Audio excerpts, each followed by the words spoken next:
So, welcome to episode 4 of season 3, everyone. This is episode 5, babe. Oh, well, it's not written in this thing. Sorry, episode 5. It's because I changed us to having names now. Oh, okay. So it's fine. Just roll with it. It's fine. If you've just joined, this is Maria at Maria the Hurricane on Instagram, and I'm joined by the lovely Robin of A Tired Witch on Instagram, and we have a special guest, Tenney. Hey, everybody. I'm John Tenney. I'm John E.L. Tenney on Twitter and Instagram. Or is and you Maria have a pretty Maria amazing... put it on the flyer, and I didn't catch it until after. Did you see it said John L. Tenney? That made me laugh so hard I couldn't fix it. There was no way I could fix that. I fixed it. I re-uploaded it. It was fixed. Oh, never mind. She caught it. I did. Some people say my middle initials as L. John L. Tenney. John the Tenney. John the Tenney. Oh, I think that sounds very regal of you. Yeah. Yeah, that sounds badass. So if our listeners can't tell, this is like a very, very special episode, and we're already started pre-gaming for it. This is going to be our Never Have I Ever episode. So yes, it's going to be fun. So much fun. And I have no idea how to play that, so... You've never played Never Have I Ever? It's easy. No, for a man that is 4 million years old, you're sat here trying to tell me you've never played Never Have I Ever. No. I feel like people have been doing this since like the medieval times, right? Like, no, I've played Would You Rather. No. Oh, okay, so that's a different game. That one. I will explain for the elderly amongst us. Never have I ever is somebody will make a statement that says never have I ever, and then they'll finish the sentence, right? And if you've done it, you have to drink, and then you have to explain the situation that made you to drink. So hypothetically speaking, I would say never have I ever had blue hair. I'd drink it and I'd say I've been dyeing my hair blue since forever. That would be these ones are going to be more like witchcraft themed. Like, yeah. And some of them would just be fun because I just know both of you, and I'm really excited for both of you to drink. So rude. And then I can ask you a Would You Rather. Yeah, we can do that too. Yeah, that'd be fun. That would be fun. Okay. Yeah. So we should probably, like, the podcast that you're on is pretty neat, and you were on with one of our other guests from like a few. Yeah, when Jess was on. Yeah. Tell us a little bit about your podcast. What's up, weirdo? It's me and my friend Jessica, and we just recorded our 52nd episode. So our 1 year. 52 episodes? Yeah, we just this last one that dropped was our 1 year episode. That's so exciting. We literally for a year talked about nothing. I love Those it, are though. the best podcasts. Yeah. Well, and plus you guys just did the monster truck thing. That was hilarious. Yeah, we went to Monster Truck, and I dressed up like a normal human civilian man with a baseball cap and a puffy coat. And Jess lost me in the crowd because everybody was wearing baseball hats and puffy coats. Oh my God. That's so funny. I keep saying, God damn it, Blue Thunder. And my husband's like, nobody gets that but you. And I'm like, no, it's good. It's funny. It was so funny. I got so into character. Like, I was afraid that looking like a civilian human man, someone was going to approach me and talk to me. So my sister is a professor at the University of Michigan. So she's a really big University of Michigan football fan. Mm-hmm. And she knows all the sports, and my brother-in-law too. So I had them, I was like, you have to less alike then. I was like, so you have to tell me one sports thing that I can keep in my head so that I can sound like a normal human man. So we were at the bar, and I tried it out with the bartender. I walked up and I was like, Juwan Howard should have never got kicked out of the basketball game for punching that coach. And he immediately started talking to me about basketball, and I was just agreeing. And Jessica was like, how the fuck do you know about sports? I was like, I don't. I know this one fucking thing. And I'm just gonna write it. You're like, That's actually, so funny. what I haven't told you is my secret life where I enjoy sports at all times. It's very good for me. I hate sports so much. My joke is a terrible old man dad joke. My joke is I am bad at three things: sports and math. Yeah, I can relate. Fuck off. I like that it took you that second to catch the joke. Oh my god. Well, aside Maria, from do what's you not catch my joke yet? No. What? babe, he said he's good at three things, and then he said a glass things. in. I'm bad at three things. Oh, yeah. I got it now. I got it. I got it. I was forced. No. I don't know. Like, I was writing about this actually yesterday, but it's super curious to me. It took me a long time to kind of find witchcraft and magic, but thankfully I had an older sister. And so very early on, I saw this weird, I saw the bridge between worlds in my sister. Like, I was being forced to go outside and play sports and play cops and robbers with my friends. Meanwhile, my sister and her friends were like predicting the future and folding paper to make cootie catchers to predict the future. And they were doing numerology to figure out who they were going to marry. And they would have slumber parties and do light as a feather, stiff as a board. And I was like, why can't I do that stuff? Oh, Yeah. And I started to realize at a later age that sports is just magic with the mysticism taken out of it. So, like, the whole point of baseball is you take a magic wand, right? And your goal is to circumnavigate the pentagram to get back home. And football is hollowed ground covered with chalk and symbols, and you have an elder that tells the initiated what to do, and they're surrounded by the uninitiated who chant in unison to affect the desired result on the piece of hallowed ground. Like, it's all magic. It's just been stripped away. I've never thought of it that way. Me either. That is so neat. And all these sports and jock guys who are like, there's no such thing as fucking magic. All they fucking do is magic. They wear their fucking special shirt to win a game. They grow their beards out. Yeah. They do shit. Yeah, they like, chant together. They set intentions. All week long because these are magical panties that I can't take off. Ew. And it's like, gross. First of all, you absolutely can take them off, and you should. Second of all, okay. After a week, they might not be able to take them off. They're just like hard as a board, just like just crusted with all the juices. They've done that, like they've figured to the body where it's like formed around it. It's like I can't get it past my hip. Ew, gross. So when did you start practicing? You know, I've tried to figure that out, and I think it really does. If I really push my mind back, I have a memory being maybe 8 or 9, and this isn't so much practicing magic, but I have a memory of being 8 or 9 and running around my grandfather's wheat fields up in northern Michigan. And I have this real visceral memory of the tops of the wheat kind of brushing against my face and chest. And it's only been in maybe the past 15 or 20 years that I realized that couldn't have happened unless I was floating above the wheat. Like, it would have been slapping me in the chest and in the face. Yeah. And then it was probably around that time, which is like 9, like I said, like 8, 9, 10, around there, where I really started, again, thinking back, I really started like talking to the wind and demanding that it would do things, and talking to trees and talking to animals, and then thinking to myself like, oh, if I take this stick in that mud and this rock and I put them in this way, it's going to make it rain tomorrow. And so I think I consider that like my earliest forms of working in witchcraft, like doing these really natural childlike things that seemed to have an effect. It wasn't until I was 15 or 16 that I met a woman named Marian Kukalo, who was Michigan's good witch. Her name was Gundella, her witchcraft name.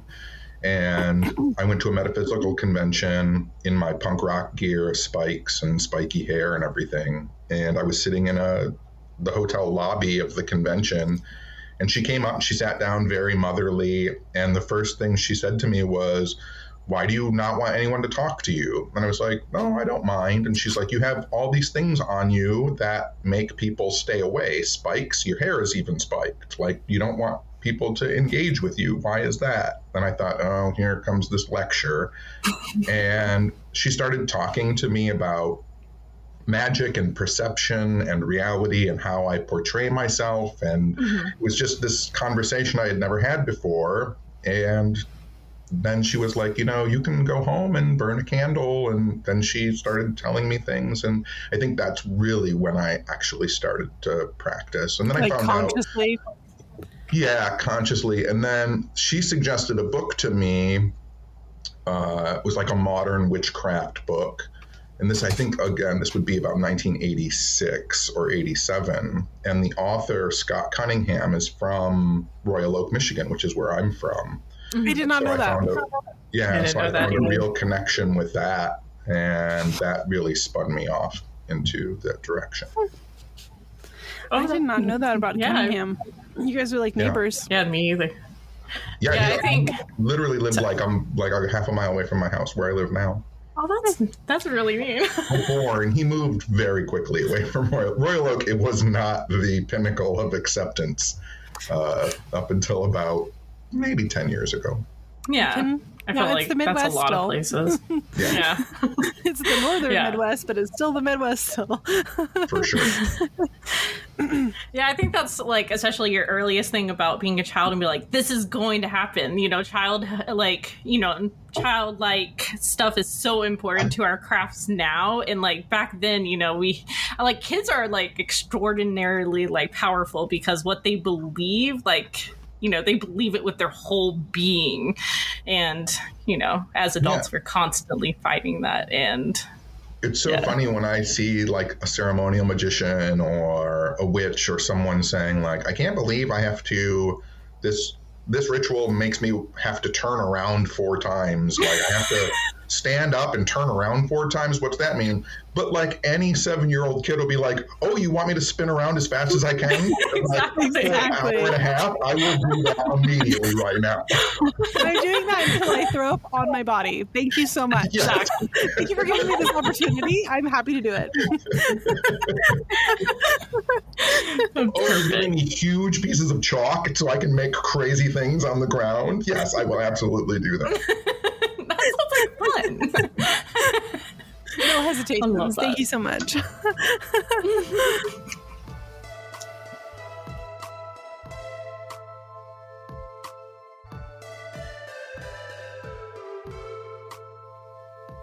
So, if you just started listening to us, every podcast we talk about a tarot card. We go over the universal meaning and then our own interpretations of them.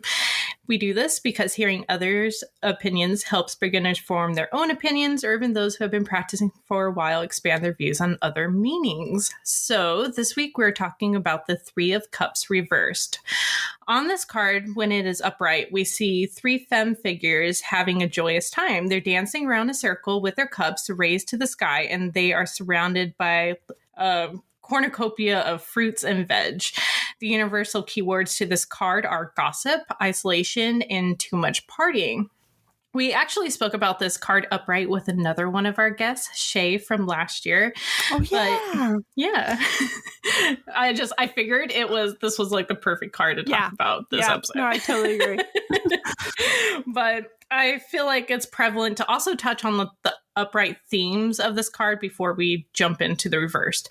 So it is important to note that the 3s in tarot represent our foundations, and the cups are about our happiness and emotions. The 3 of Cups shows 3 beings having fun and letting loose. It is important to have fun in life and do what makes us happy, and just, let go occasionally. When we don't, we can actually hurt our long-term happiness. Now, when this card pops up reverse for readings, for myself and clients, it shows one of 2 things. First, in most cases, it shows that someone is over partying or being far too laid back, or even distracting themselves from like the more difficult parts of life. by indulging in things that like are not only that are only fun in like the short term, but can quickly turn harmful, such as excess drinking, drug use, among other things. Like, we can agree that anything in excess, like excess, can become harmful. And here in the Three of Cups reverse, we begin to slip into that, like, the devil's card theme. Like, we're not quite there yet, but we are leaning there on the border. We can easily turn things around at this point. Now, on the other hand, the second way this card can come up is when we are isolating ourselves from friends and from the outside world. This definitely will be shown in other cards in the spread, such as the Hermit showing up, the Hangman reversed, Five of Cups, or any of those isolating cards, or even workaholic cards like the Eight of Pence. So in this case, it may be time to like let go of a time to go out with some friends, or even like with a partner, go on a date, have like a dinner party, have a few drinks with friends, or just even like hang out at home and like do like a bunch of different separate things together. But, you know, whatever will get us out there socializing and not so isolated anymore. So, how do you view this card, Robin dear? I'm totally going to disagree with you on this one. Oh, no! We haven't had one that is this disagreeable in a really long time, so I think our audience will appreciate that. But the Three of Swords, or not Three of Swords, the Three of Cups in reverse to me is, you know how there's that character in the front whose back is turned to us and we don't see them? Mm-hmm. So when it's upright, I always see it as like partying and all that, but to kind of like keep your wits about you, because even though you're partying, you don't know everyone, right? Thus, the person's back is turned to us. When it is in reverse, the partying has gone too hard and somebody is out. I call it very much so like a reasonable paranoia card. Somebody in your circle of partying essentially is forgetting about your well-being to keep the party going. And so they might be talking behind your back. They might be kind of egging a situation on that, like, will keep the party going, right? Keep the fun for them. And so, yeah, I always see it as a maybe it's time to go home card. Call it a night. It's time to go home. Look more into your friends. Yeah, or even not even your friends, but like the people in your surroundings that you are spending your free time with. They might not even be good friends. They might just be like relative acquaintances, but they don't have your best interest at heart. And to me, it's always a very big red flag card. Now, I would like to preface that because you picked this card for the night, I'm the one who does not have anyone's best interest at heart. I will be stabbing you all in the back tonight. It's a game. And the Never Have I Ever. They are all aimed at us. All right. How rude. Whoopsie.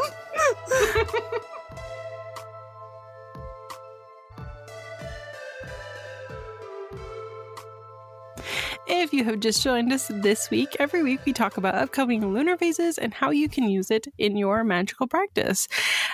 Because this episode comes out the exact same day as the full moon that we talked about last episode, we are going to talk about the new moon that is happening on March 31st, which is the new moon in Aries. And some people say that's like the most important new moon. Just do they so say that? We're all aware. Do some people say it. Oh yeah. I'm not saying it for any personal reasons. Not I'm for just any saying personal reasons whatsoever. Maria's not at all early hinting at her birthday. If you're going to use the new moon in Aries for your practice, as always, new moons are really good for fresh starts and doing magic that is going to get, a launch or a new beginning in your practice. And this particular new moon is really, really good at doing things that you've literally never done before. Aries new moons are fiery. They are all about that kind of vitality and life force that we can bring to any kind of situation. And so in terms of your magical practice, consider doing something brand new, something that maybe is a little bit out of your comfort zone, but is going to put you in a position that is exciting and fresh and full of confidence. Love it. The one thing I will say about this new moon, okay? You better not say anything negative. The one thing I will say about this new moon is that sometimes some people, not Maria, of course not Maria, but some people during a new moon in Aries can get a little sensitive around remarks that are made in jest, that perhaps were said insensitively, and therefore we might be reactionary in that. I would recommend not doing any kind of magic that maybe is reactionary, and instead consider doing magic that is thought out, that is fresh and exciting, and not so reactionary. So just consider that. Yeah, I really like for Aries, like new moons, like it's that whole like Emperor and like Eight of Wands energy, and like just massively, yeah, like stepping, like being a little bit more aggressive. Like this is what I want, so I'm gonna go after it no matter what, you know, like and then taking up space, but like aggressive without being like assaulting, being exactly taking up space, you know, like man spreading in your space. So where in your life do you need a man spread right now? Like put your spell work towards that. Let me roll out the Rolodex of places that I personally need a man spread. I'm just saying. Oh my goodness. Yes.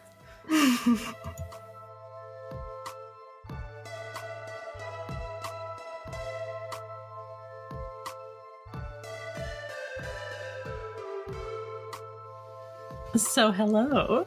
We're like a lot of wine in right now. So no, we already started this so ahead.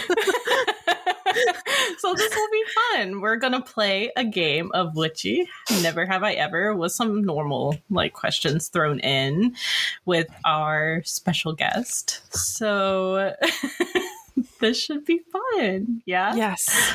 Yeah.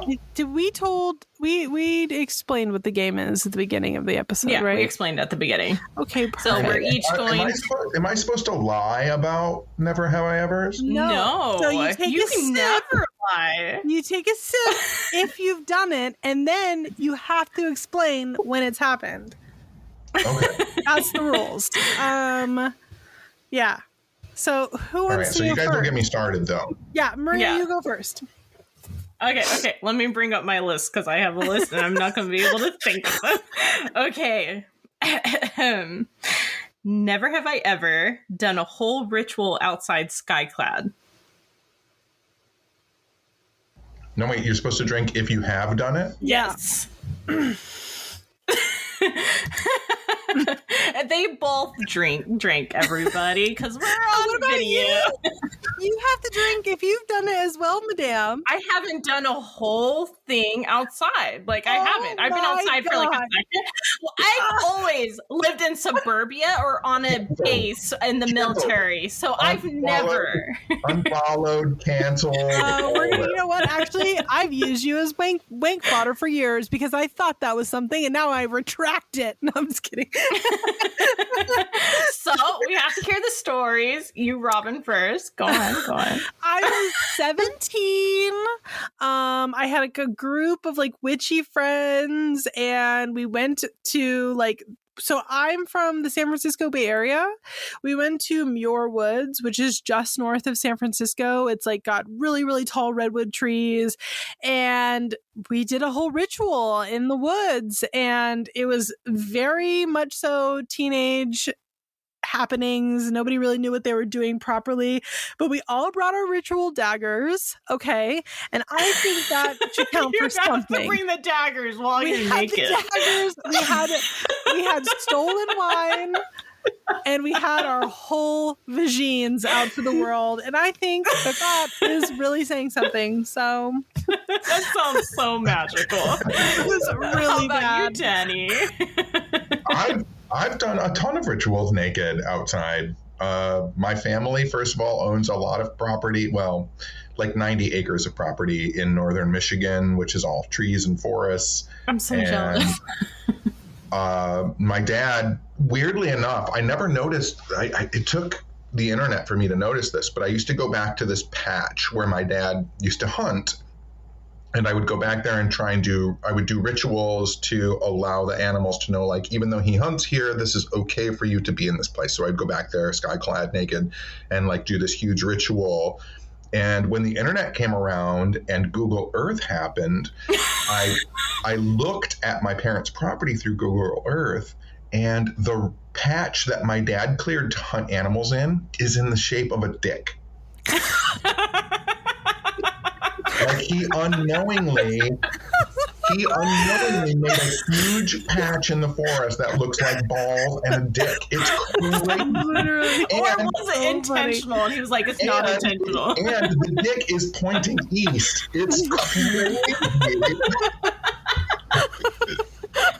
That's perfect. That's It's so good. crazy. And Maria, to your point, I live in a residential neighborhood, and the height of cis white male privilege is that I very often go in my backyard, which does not have a fence, and I am naked and do rituals, and I have had the police stop at my house because neighbors have called the police, and I have explained I'm doing a religious ritual, and they drive away.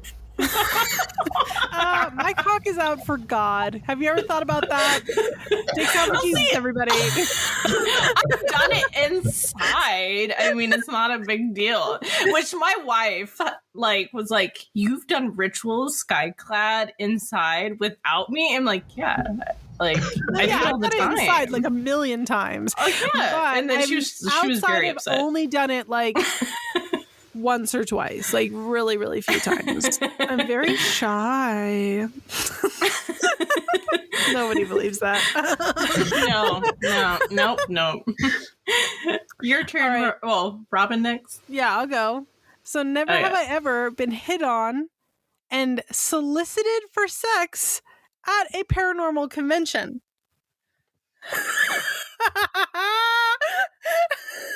I knew Maria Does would this mean someone solicited you or you solicited sex? Somebody tried to have sex with someone you was like at a convention. Oh. I knew you both were going to drink for this one, and that's why I put it in my back pocket. I was like, I got him. Tenney, I'll let you go first with your story. I mean, it happened. I don't know how strangely, but being a single older man who has never been married, who doesn't have kids, who's into witchy, weird, paranormal stuff. When I go to conventions, there are a lot of people who find that very attractive, and I am solicited very often at paranormal conventions. I think it really just has to do with, here's a person that I know is accepting of who I am and doesn't judge people on who they are or what they think. You know, it's all races, genders, types. Like, Tenney, you want to get down? And I am somewhat provincial, like, strangely enough. And I'm now old enough to be like, I don't want to have to, like, take showers and, like, hang out with people I don't really know. So no, but thank you. Thank you so much, but no. Maria? So actually the last pagan fair that we went to, like, this big group of guys like followed like my family around, but I found out they were like following me around. As soon as my wife and daughter left, like, they were like, hey, how are you? What are you doing? And like, just like blatantly hitting on me. And then they just kind of like stepped away, and they kept like staring at me and like looking me up and down. And like, I heard one of them, like an asshole, be like, that's how witches are supposed to look. And then I was sitting in the grass listening to like this pagan band like perform, and they were, I don't know, they just like, they kept asking me like out and stuff like that. And I was like really, I don't know, uncomfortable and embarrassing. Because I'm like, I'm literally here with my wife and child, and they, you know, they were roommates. Okay, they were roommates. Okay, we're like holding hands and stuff. Like it's fine. It's fine. They're just best friends. Best friends hold hands for comfort all the time. I don't know. Yeah, you guys were making out like in a best friend way.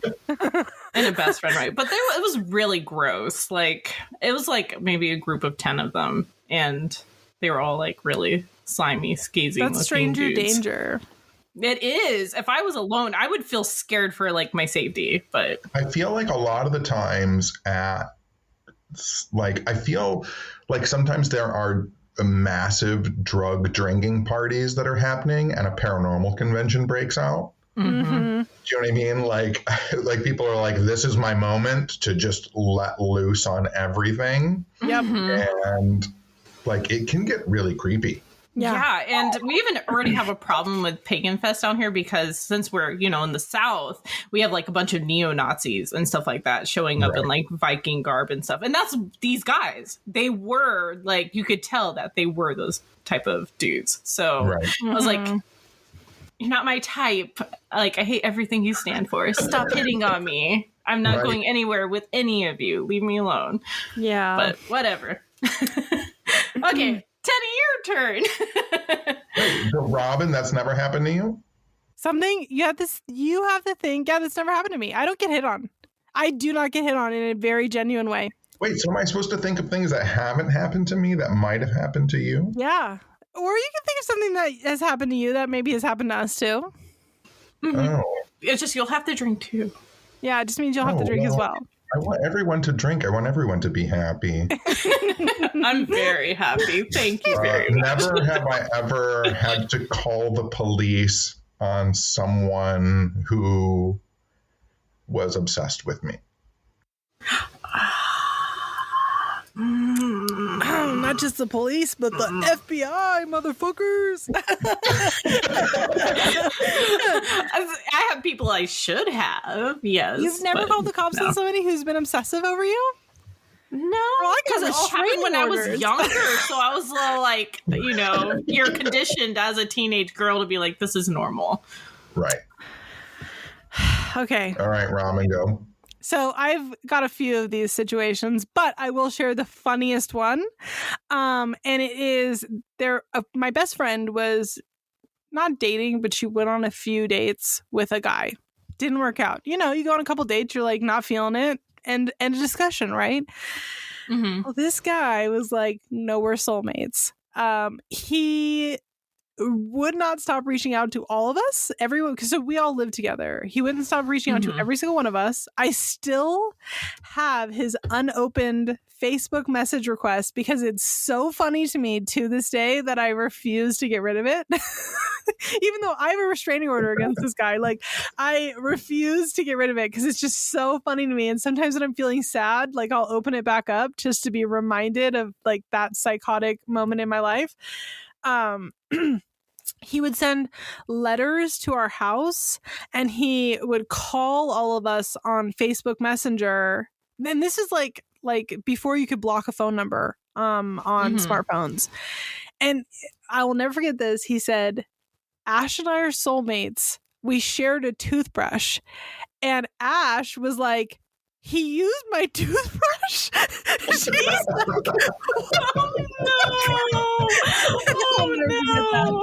Anyway, he bothered all of us so bad that all of us had to get like respective restraining orders against the guy. Yeah. That's crazy. Did you drink, Tenney? I did drink. Yes. Okay,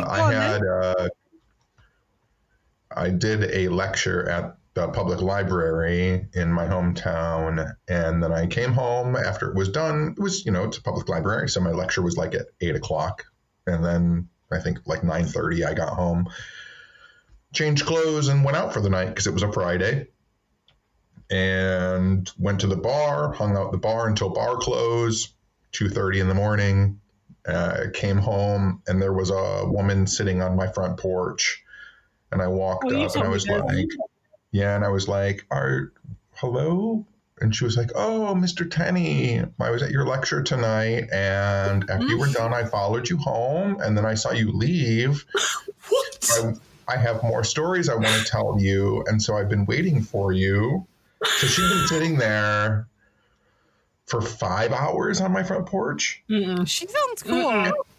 Completely normal and in the right state of mind. It's fine. And so I was like, this is my home. You can't be here. And a switch flipped immediately. Like 3 o'clock in the morning, she starts screaming from my front porch. She's like, you fucking asshole. Do you know how long I've sat here? I want to talk to you. Excuse me?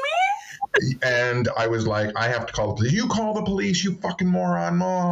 And so I called the police and they took her away and they brought someone to take her car. And yeah. Psycho. Oh my God. People have just this insane, like, I know when it comes to social media, we call it parasocial relationships, right? But people truly have just a very bizarre understanding of how to act appropriately when they perceive somebody as famous, regardless of that level. You know what I mean? Because fame is subjective. So regardless of the level of fame that somebody has, if they perceive them as famous, it's like all bets are off. I had a gentleman show up at I was sitting in home one day. It was like normal Tuesday, Wednesday afternoon, and a knock on my door, which is uncommon. No one comes to my door.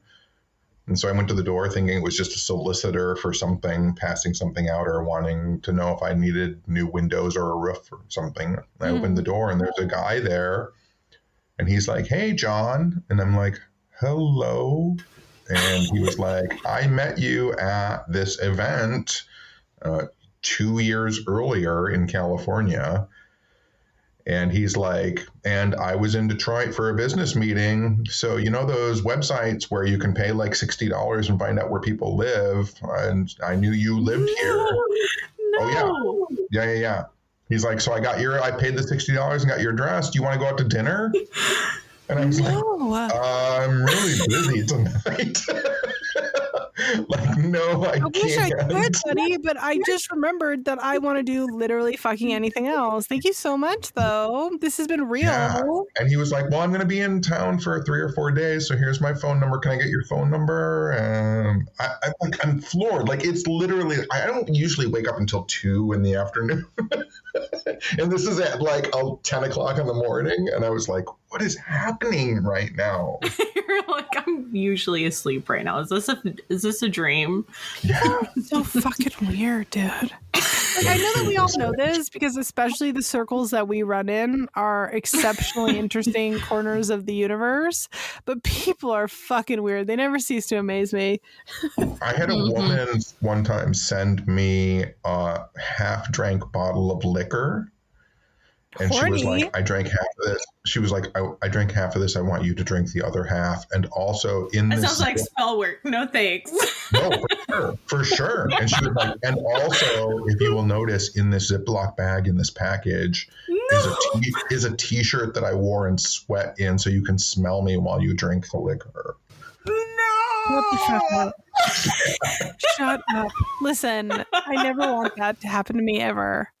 If that happens to me, I'm immediately going to think of you and not in a good way. I walked with the box outside, and I was like, I can't even have this near my house. No, that's crazy. Like, no. God. There's so many circumstances I should have called the cops, but I didn't. But really, I am very pro. Like, if I'm uncomfortable, I will warn you once, and then that's the end of the conversation. Especially when it comes to any situation where I feel like my physical safety is like in danger. Like, I will just call the police. Like, and see. I'll warn you, like, I never would call somebody unsolicited without at least a boundary set first.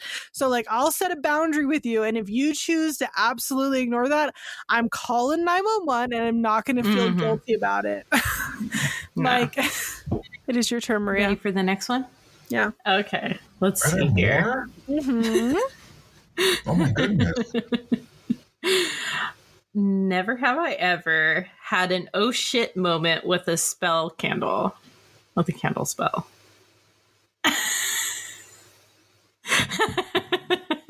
All right, I'm the only one. Cool.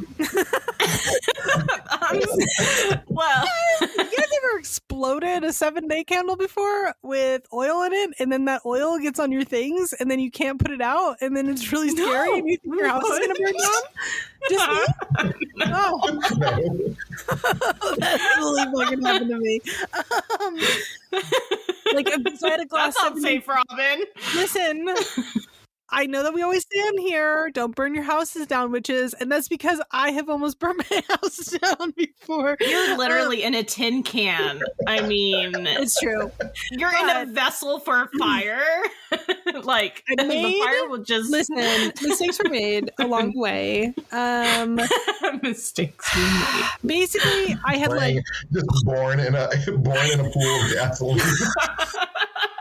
I had poked all my little holes in my 7-day, and I was like, oh, don't drown this candle in oil, Robin. Poke your holes.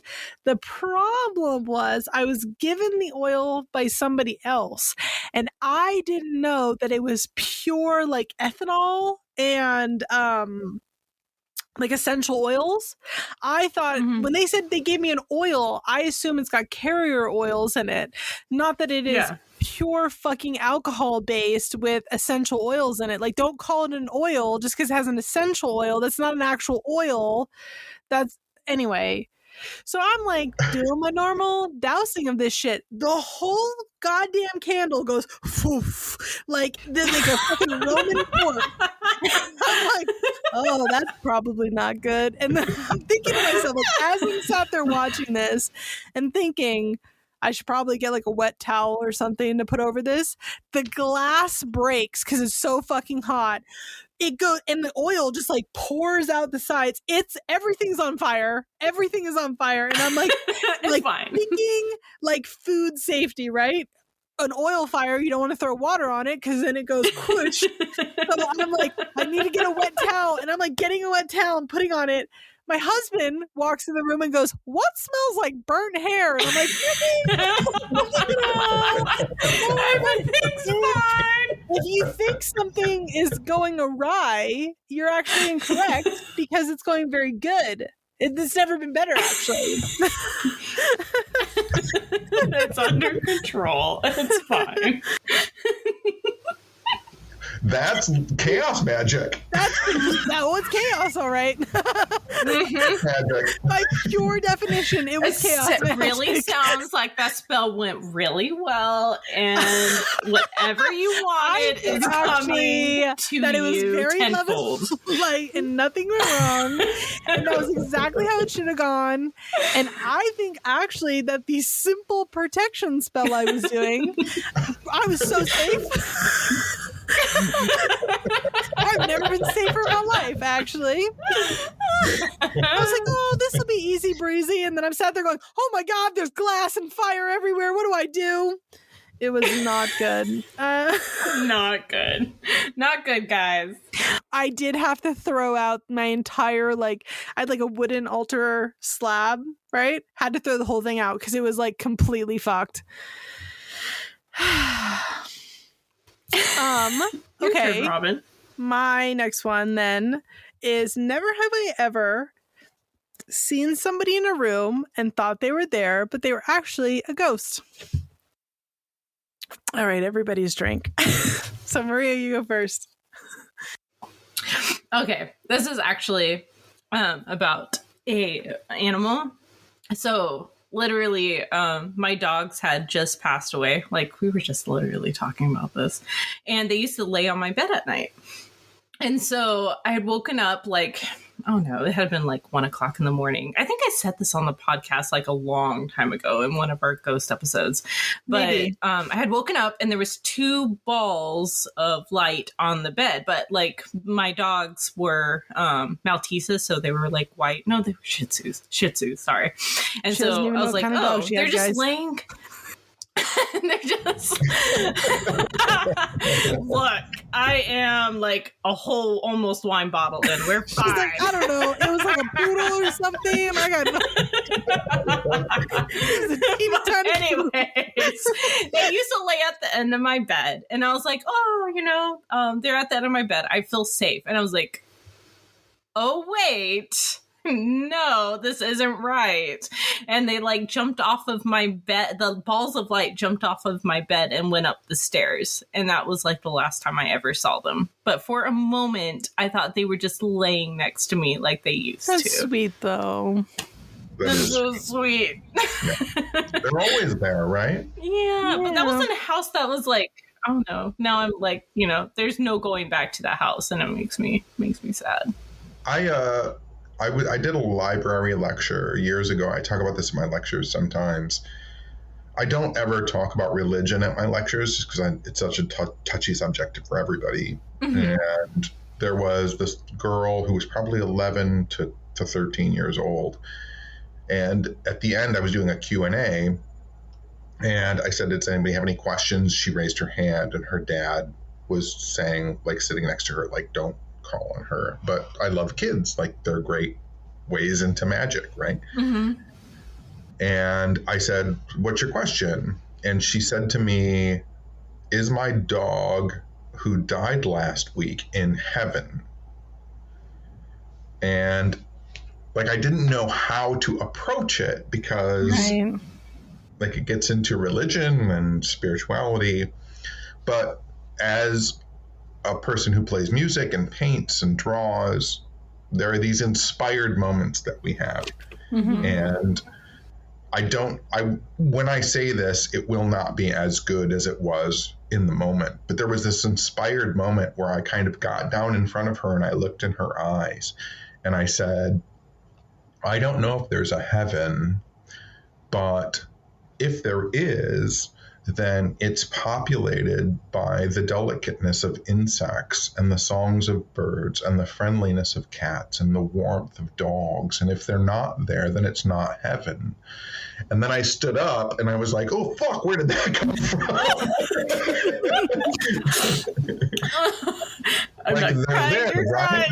They're the best part of us. Mm-hmm. Right? That's so sweet. I love that. That's so sweet, Tenney. You're going to out yourself as a nice guy. I'm a grumpy old man. Leave me alone. For me, that apartment that I talked about earlier where I had all the roommates, I had a balcony on my bedroom, and I lived on the 27th floor of what was affectionately known as Crystal Tower in San Francisco, about a block from City Hall. And if you've ever been to San Francisco, you know that is the Tenderloin. That is where I'm from. And anybody who has a problem with the Tenderloin can actually catch these hands. Anyway, Crystal Tower has a curse on it. If you look it up, it's called the Fox Plaza Theater. So that's where I lived for years. And it has a curse on it. And Crystal Tower got its name because nobody would live there because of the curse. And the city made a deal basically with the Fox Plaza apartments to take in people that were on Section 8, even though it wasn't a Section 8 apartment. Like, it wasn't a building designated for that. And they would make these deals, and you'd get people in there that unfortunately had, problems with substance abuse, and thus Crystal Tower. Anyway, we had this guy who was our neighbor. He lived like 3 or 4 apartments down. And he was not well. He was not a well man. And he would leave little notes on his door all the time. That'd be like, fuck you in 2708. I know that you stole my cheese or something like that. And you'd be like, buddy, nobody's going to your house. And it'd be like little things like that. Like he just wasn't living in a state of reality. Like, he was not well. He was a very unwell man. Yeah. And it was like 2 a.m. one night. And I wake up in the middle of the night and I see him on my balcony. And there's no way this man could have gotten on my balcony, because that's not how the build. Like, if you look the building up, every balcony is completely like segregated from every other apartment. There's no possible way to get in. But 2 a.m. half awake, Robin doesn't process that. And I'm like, oh my God, 2713 or whatever his number was is on my balcony. What the fuck? He had jumped off his balcony, and unfortunately, obviously, didn't survive. 27 floors is a long way to go. And he was on my balcony, and then he was gone. it was literally like just this brief little moment in time that he was there, and I just saw him, and then I woke up and I'd gotten a bunch of texts from my roommate who couldn't get into the building because he had jumped and the police were there and blocked off the entrance and all that. And it was crazy. It was the most surreal moment for me, because I was like, it was irrational thought as that he would even be there. Do you know what I'm saying? Mm-hmm. Yeah. Like, because there's literally no possible way this man could have gotten to my apartment balcony, and yet I was like, oh my god, how is he here? Like, he's on my balcony, and then he was gone, and then he was dead. Like, it was the craziest scenario of my life. That is, isn't that wild? Yeah. That is wild. And it was only like that. Him being there was like, it felt like 10 minutes, but it was probably about half a minute. Like, not even that. It was probably like seconds. But I still was like, moment with like spirits seems like it feels really way longer time when it's not. It's really not. Because it was truly in a state where I was not fully conscious and awake yet. Do you know what I mean? Yeah. Because that was the only reason I even considered him being actually like possible to have gotten to the balcony. Do you know what I mean? Yeah. Yeah. It was crazy. Yeah. That is great. No, Maria, I think you're right too. Like, I think that one of the things that people discount a lot of the times is that, like, with spirits, like, they're not biologically tethered to our chronology. And so when we interact with them, our sense of time gets mixed up too. So mixed up. Yeah. Like, it's like, I'm seeing this thing that's happening for 30 seconds or 10 seconds, but it seems like it's an hour, or it seems like 15 minutes, or like it's they like, get for me, entangled with it felt us. like it was probably close to like 10-15 minutes, but in actual play out, we're looking at less than 30 seconds. Well, I even think like in places of like ritual or like anything that deals with liminal spaces, like time just stretches. That's why like when we do like rituals and stuff like that, like time, like it's like, I did this ritual for 5 minutes. It's like, no, you did it for an hour and a half. It's literally an hour. It's like, great. Yeah. I mean, it's now like 10 o'clock. I need to go to bed. Well, I've talked to people before about when we talk about liminal spaces. So for as grumpy an old man as I am, like, I tell a lot of dad jokes, and I try and be like, I think I'm kind of humorous sometimes and say funny things. You are very funny, yes. I'll let you have this one.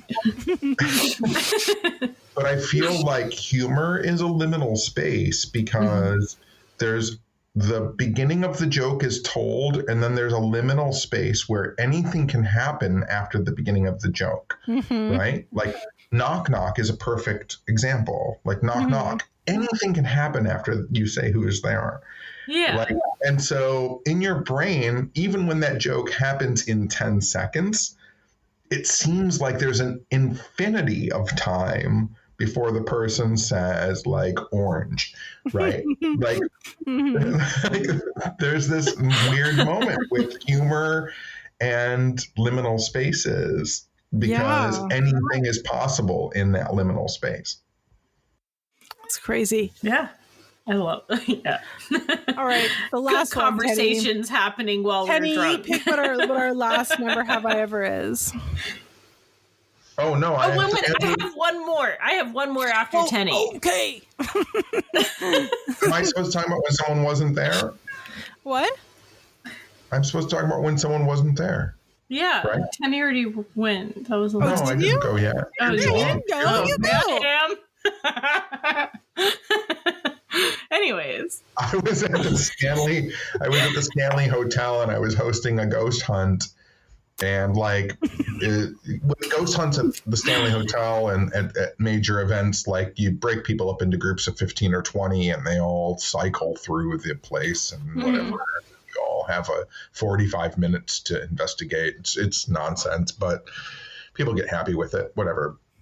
But we were sitting in this room at the Stanley Hotel, and it was dark, no lights on, illuminated by moonlight only. And I said, before we talk to the ghosts, we should introduce ourselves. So I'm John, and I'm from Michigan. And we went around the room, and you could see everybody's silhouette. And there was a woman who said that she was from, I think, Minnesota. And then the woman next to her, the silhouette next to her, didn't say anything. And then the woman next to her said, I'm from Wisconsin. And I was like, well, not everybody likes to talk in public. And not everybody likes to, like, it's fine that woman didn't say anything. Mm-hmm. When the lights turned on, there were these two women, the woman from Minnesota and Wisconsin, and there was no one in between them. There was a human space in between them. Mm-hmm. And the whole fucking room freaked out. And I was like, someone came in here like as part of our group that wasn't actually here. Mm-hmm. And it's so crazy. What was that? They wanted a tour. Yeah. They wanted to be a part of what we were doing. And it's so crazy that, like, even to this day, I feel to myself like I'm not sure when I'm talking to people who's there and who just wants to be there. It's so funny when stuff like that happens on like ghost tours, because even my dad, who's like an extreme skeptic, he went on a tour of the oh my gosh, that one house that's like below San Francisco. What's that one with the crazy, like all the different types of don't ever rooms and stuff? Ever disrespect the Winchester Mystery. Yeah, the Winchester. No, they were like in the basement, and my dad saw someone who had like a wheelbarrow and was like scooping stuff into it, and he was like, he spoke to the guy and was like, "Do you not see that dude who's working? Why is he working, on this house?" And the tour guide was like, "I don't see anybody." And like, I think my dad had like this whole like moment where he's like, do ghosts exist? Oh my god. It was great. And Jessica got us free passes to see the Winchester movie one time, and we watched the movie, and it was terrible. It was a horrible train. My friend took me to go see it. Because I'm from the Bay Area, I grew up going to the Winchester Mystery House. I've probably gone like a dozen times, and it was something my dad and I always liked doing together. And when the movie came out, my dad's like, "I want to take you to go see the movie," and I was like, "Oh, dad-daughter moment, yeah, I'll go." And he loved it, and he was like, "Oh my god, it was so good," and I was like, "Huh." It was terrible. I was like, "You're right." It was a nice experience to go with him, but it was I've never been, not my favorite. So maybe it's if you've never been or like heard the stories. If you've never been, it would be a totally different experience. But because I've been so many times, I was like, well, that's not exactly how this happened, is it? It was so funny because after the movie was over, like there were like 12 people there for the advanced screening. Like nobody went to see it. Mm-hmm. And Jessica was like, "Hey everybody," like she stood up in the movie theater and she was like, "Hey everybody, Tenney is a ghost hunter who's done it for 30 years and he's been in the Winchester Mystery House, and he will tell you how terrible this movie is." And me and the crowd talked for longer than the movie actually ran. Yeah, it is. Sweet. I would rather like hear like straight up stuff. Like that's really interesting to me. But yeah. Yeah. All right, do I have to think about it? Think of it, never have I ever, and then Maria has one, and then we'll be done. I have to. I'm saving this one. I've been saving this one. This one's like highlighted, starred, and everything. Oh God, that's call off for me then. Never have I ever. Can I do Would You Rather? Yeah, yeah. Okay, would you rather be a robot that is head and arms, or a robot that is head on top of a waist with legs? You know what? I got an answer for this. I would rather be a robot with head and arms. Wait, no matter what your answer is, you have to take a drink. Okay. I would rather be a robot with head and arms, because at least then I could probably like do a balancing act where I got one arm that's still functioning. But if I was like a torso with legs, like feet can only do so much. You know what I'm saying? Like, yes, I know people do function with just feet, but if I had the choice between hands or feet, I'm going hands every time. See, but with hands, like you're gonna get super tired walking to places. Excuse me, I'm gonna get super fucking jacked. Her hands. I'm gonna get fucking jacked, is what you're saying. I'm gonna have huge fucking biceps, walking around like a goddamn, like the yoked centipede. What's up, guys? You sound really jealous, actually, that you're like so weak, and I'm over here just with arms and super strong. Maria? See, I would rather have legs, probably because, like, you know, the whole Always sag moon thing. So traveling, going places, I would rather like run up to people and be like, "Do you want to know this fact?" She's a fucking horse girl, is what she is. Maria's like, actually, I'd rather have legs because I'm a fucking horse girl. So. No, I'm just one of those really involved tour guides, okay? If I was a robot, I'm gonna be a tour guide and I'm gonna run up to people and scare the shit out of them. Oh yeah, we call her No Arms Sprinting Maria. I'm with Maria. You guys are both stupid. Really? Well, you're walking all around with like these big buff arms, like, "Hey guys, look at my arms." Looking like this. I'm walking around like this. Why does it remind me of that, like, on Toy Story, like the big baby head with the claws and stuff? Spider legs? Yeah. Hello, that is like gold right there in this situation.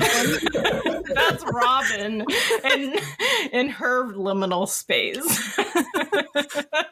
Why would you have legs, Tenney? Oh, so I could go places and do things without getting super tired. You guys are so lame. You both sound very weak. Okay, and I'm very strong. I have my brain. I can run around. I can like go to different places. Exactly. That's me. And plus, you know, the other thing too is if I have legs, that probably means I have a waist, and so like at some point, I mean, human beings are sexual creatures. So if I have a waist, comes back to sex, doesn't it? God. I don't got arms, but I do get off. So have you considered that? Oh, remember that one movie with Robin Williams where he was a robot and like Bicentennial Man? To be human and have sex. Yeah, Bicentennial Man. Yeah. That movie fucked me up. For real. Yeah, I was like 9 years old the first time I saw that movie. No, I must have been older than that. I was like 10 or 11. But I saw the movie first time and I like was ruined. I was like, this has ruined my perception of life and reality. What was with him and like those movies? Because he also did that one movie like where he went to heaven and he had his own heaven as save his wife from hell. Oh, right? no, What Dreams May Come. That's such a good movie.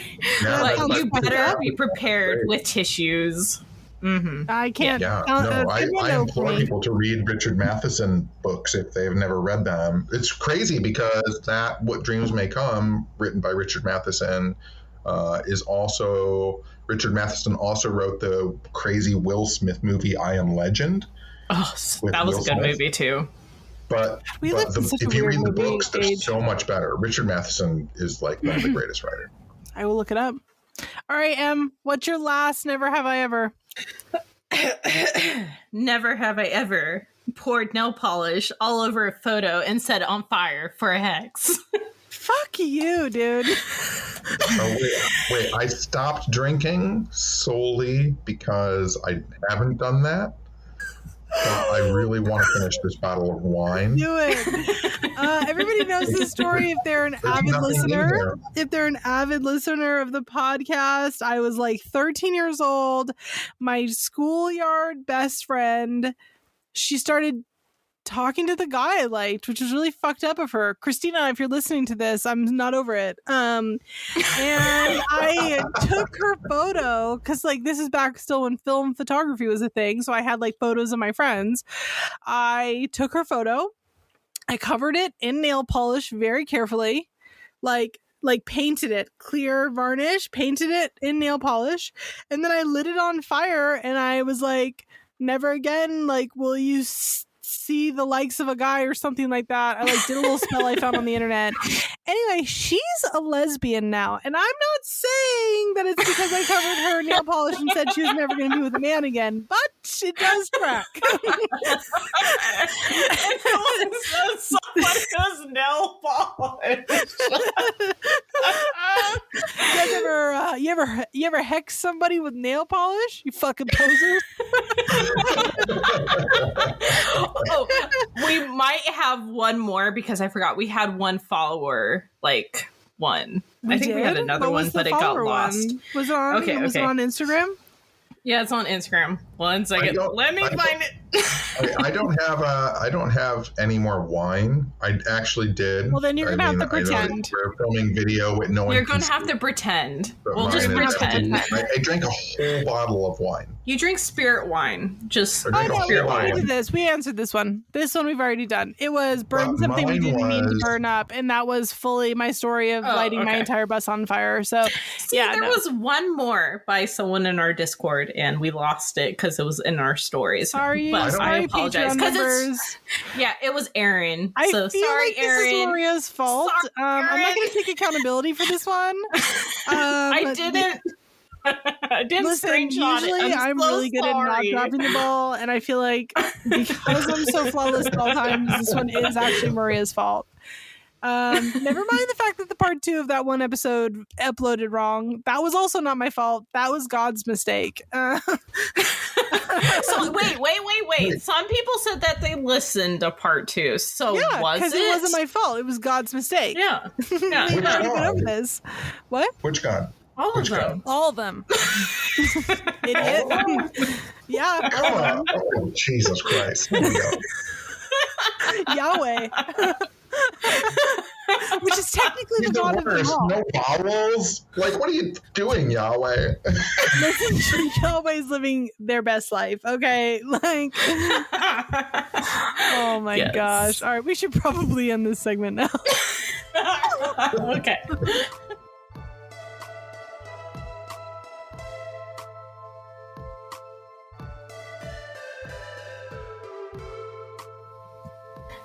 So, Tenney, what is stirring your cauldron right now? The voice. I told you. No problem. No. I'm so surprised I didn't laugh because, as I said, a few drinks in. What's stirring my cauldron? Actually, on Instagram, there's an artist named Todd Purse who does all of these really cool, like, self-published comics about goblins and consciousness and the cosmos and our relationship to it. And it's just the cutest stuff you've ever seen. And his website is createmagicstudios.com, and just put out a full, like, self-published zine of all these little comics of consciousness and goblins and creatures and Bigfoot and UFOs. And it's the cutest stuff I've ever seen. I sent away, I got 2 copies. One, what was that? You're going to have to link me that. You're going to have to send me the link. I will. I got a copy for me and a copy for Jess. And it came with so much cute stuff. That's the other thing, too. Like, when I buy stuff from self-creators, like, all of a sudden you get bookmarks and posters and all this other stuff that they've just been, like, their heart's been exploding to get out to the public. So I love that. That's what's stirring me. It's stirring you. It's stirring you.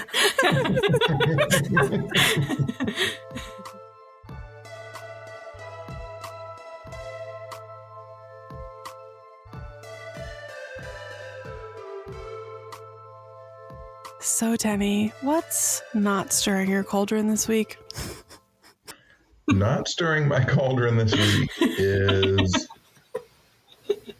people who I have no idea. I mean, I know that we live in the social media world and everything, and everybody's saying their whatever.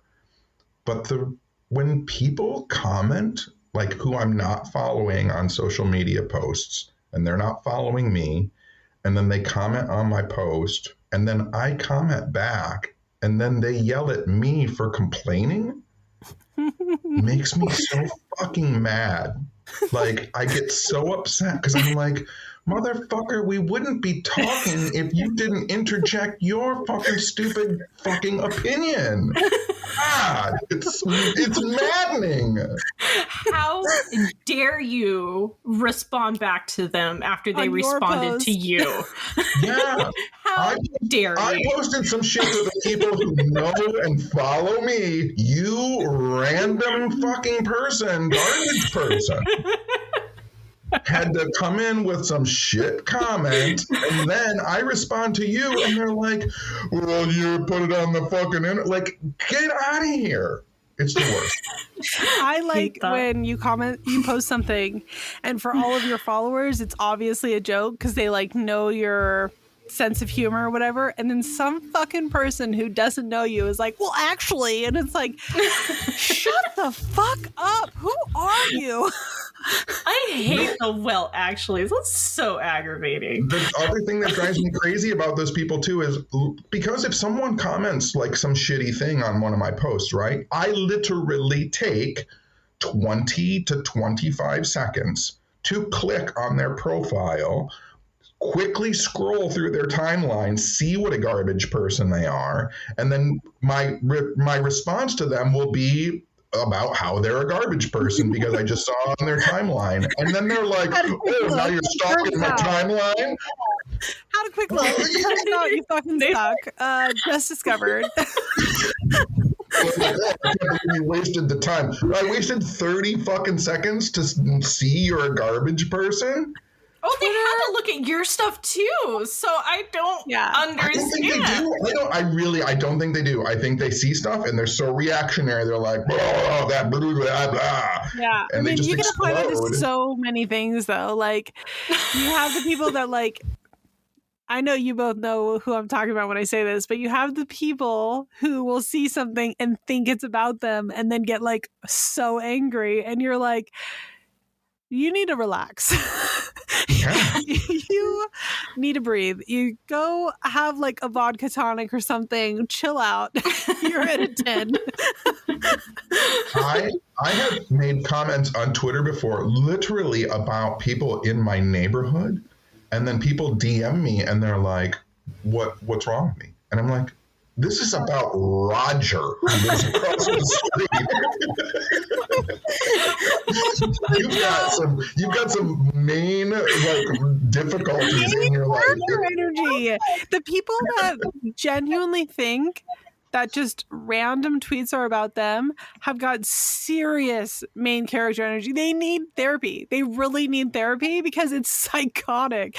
Like, the bigger I've gotten on social media, the quicker I've learned that everyone thinks I'm talking about them, and my ass is like, I was watching Zach Baggins on the TV and he was yelling at ghosts, and that was kind of mean. And people would be like, why are you talking about me like that? I'm like, are you Zach Baggins? Yep.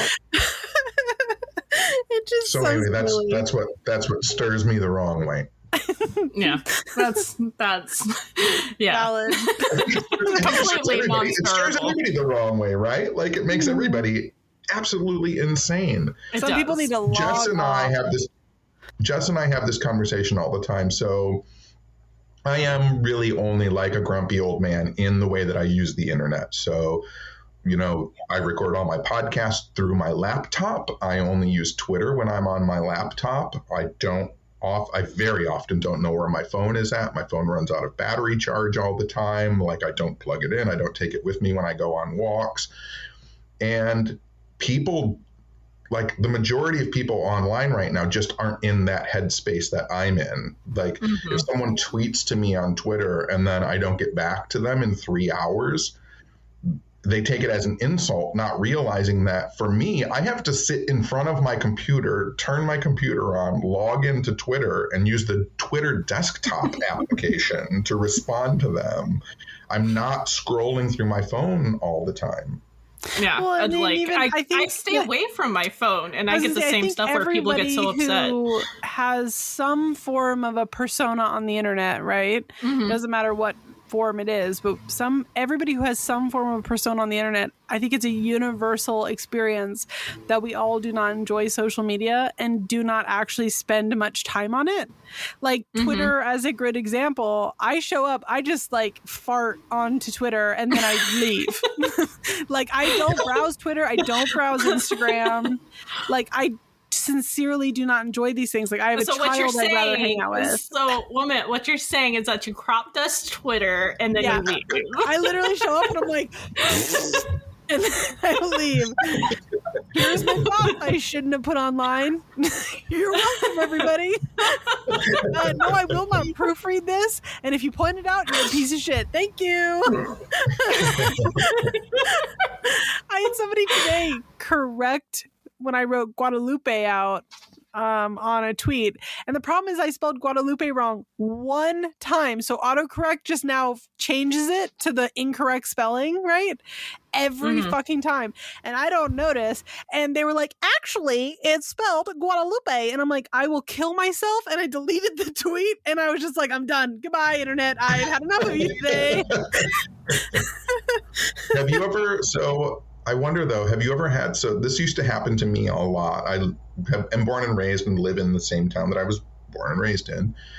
But this, I don't go, I mean, obviously because of the pandemic and COVID and stuff, I don't go out as much anymore. But this used to happen a lot where I would be at the bar and someone would start telling me a story and they would be telling it incorrectly. And I knew that because it was my story.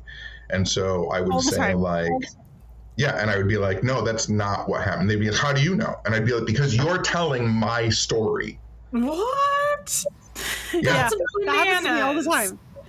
It's crazy. I mean, listen. That's bananas. Listen, especially with social media, I'll say a fart on the internet or I'll say it in passing and then some douchebag will make it into content on 3 other platforms. And I'm like, pretty sure that's my story, but go off, King. Yeah. And then they're offended that they get caught. Oh, yeah. Yeah. It's crazy. And then they go, ooh, that's not what I meant. And I'm like, what do you mean? What did you mean then? They're like, no. Mine was this. It really happened to me too. Really? Because that feels like a hyper-specific story. That only happened to me, but okay. People are messes. God, I love the internet. The internet.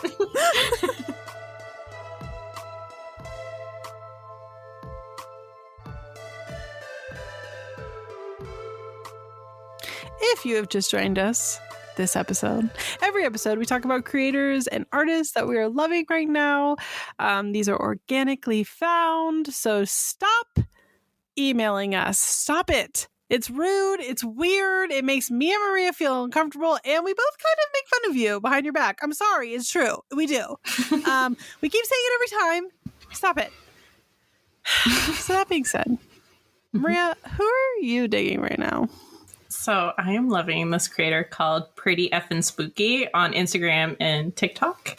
She does paranormal investigating, and I really love all of her content. Like, she records all these liminal spaces and shares it with everybody, and all of her stories are so interesting.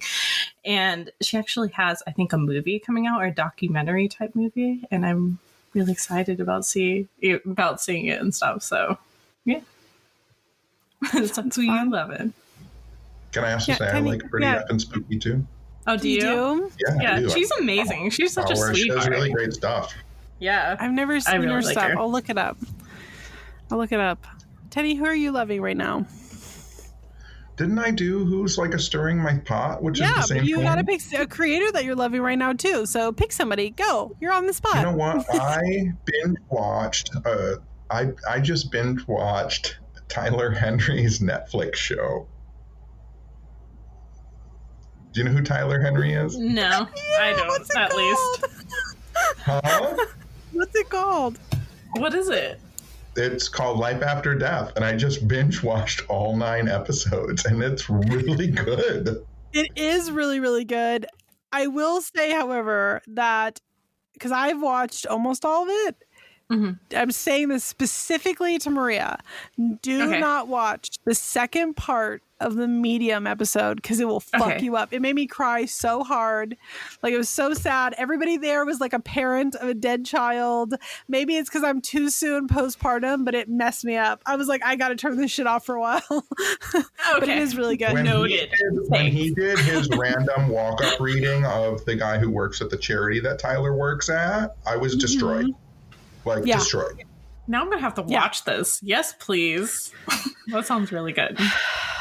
So who you loving, Robin? Who I am loving right now is Copper Wild Pottery. And the only reason that this account even came up into my kind of spectrum, if you will, is they're doing these really cute little herb pots that are like, it's like a pot on its side with little feet on it. And it has like a big cork thing. And it's they say it's for herbs. We all know it's for the devil's lettuce. I am not a partaker of Reefer Madness, but I do think that they are really cute. Shame. And I was like, I wish I smoked weed because I would buy one in a heartbeat. They're so cute. I need you to send me that because that sounds amazing. I'll send it to you. It's so cute.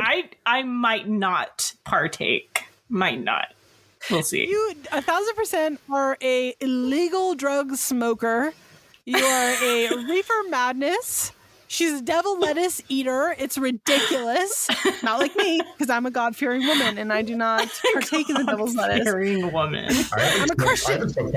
I haven't smoked pot since I was 18.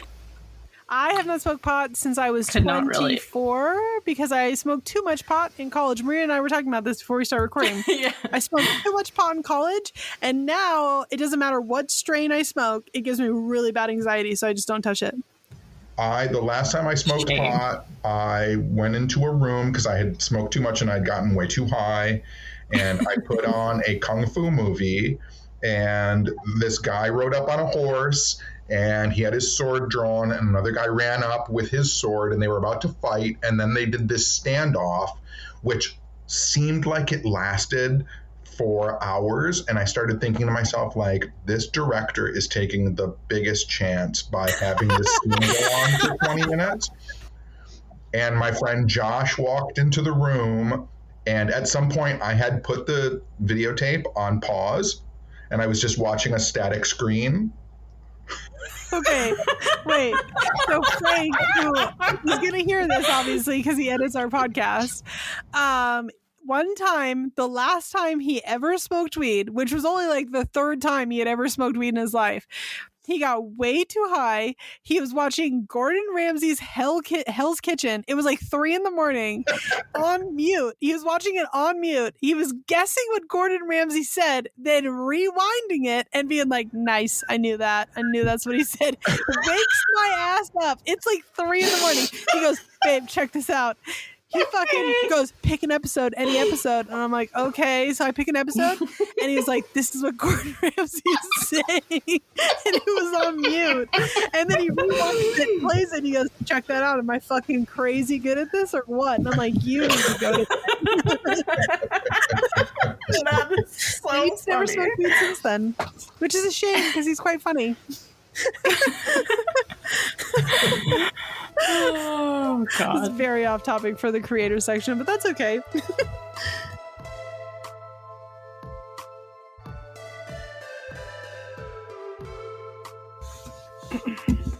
Thank you all for joining us today on this special episode. We hope that we will see you again on Friday, April 1st for our 6th episode of Season 3. And you will catch us, hopefully, on the in-between for our Coffee Talk episodes. You can keep an eye out on Instagram or on Twitter. You can follow us there at Coffee and Cauldrons for more information, or you can go to coffeeandcauldrons.com to find all of our social media.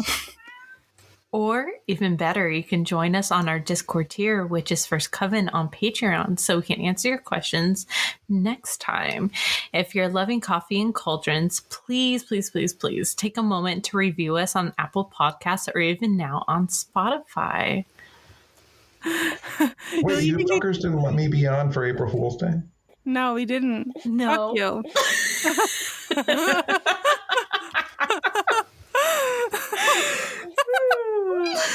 If you start laughing on wine. If you joined our Patreon, you'll get to hear our lovely, sexy, sensual, beautiful, perfect voices for an additional 30-minute episode for being in the casting tier and up.